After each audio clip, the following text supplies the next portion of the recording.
the doctors came in. Sorry, Chad. They said, well, Miss Porter, how you doing?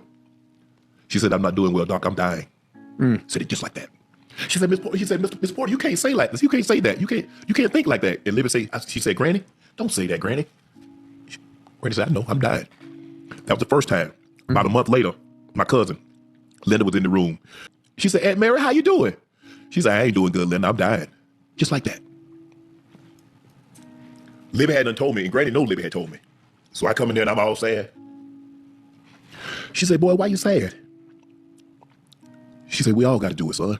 We all got to live here. We got to leave here. We ain't come to stay. I got up and walked out the room.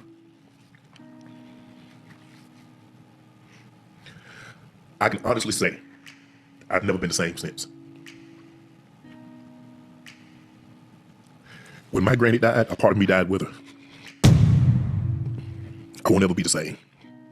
I won't ever love the same. I've tried. I'm never gonna love anybody like I love that woman. Because even when I was wrong, she said, baby, you wrong, but I love you. It broke me. And when I went back in that room, Ocho, I remember it like yesterday. I went back in that room. They were doing a story on me for the Denver Post, Mike Kliss, and I stopped and she was crying. I'm talking about uncontrollably. Yeah. And I stopped Mike and I went in the room and I got in my arms. And I said, Granny, what's wrong? And I got in my arms and she just moving back and forth, back and forth. Granny, what's wrong? I said, Granny, it's okay. I got it.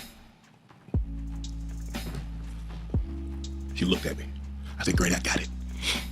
I said, I got Libby, I got Spanky, and I got Mama. It's okay. I got it. I said, you and Papa did what you're supposed to do. I said, Granny, don't worry about it anymore. I got this. If you need to go home to rest, go home and know your baby got it. Ocho, I left. I called Libby. Libby said, yeah. I said, you already home? She said, yeah, Granny said she needed some rest. 30 minutes later, Libby called me back. People called Granny was gone. She wasn't going until she was not going until her baby said it was going to be okay. Once I told Granny it was going to be okay, that I had Libby, I had Spank, and I had Mama. Yeah. It was like a weight was lifted off her because her whole life she had worried about everybody. Now she, okay, if I leave him, who gonna worry about him? Who gonna take care of him? Me. I don't sleep because I can't turn my mind off. I've been in survival mode since I was about 9 years old. I lay up so many nights thinking about my brother, my sister, my mom, worried about my kids. If something happens to Shannon, who's gonna take care of them? That's what I worry about. That's why I work so damn hard.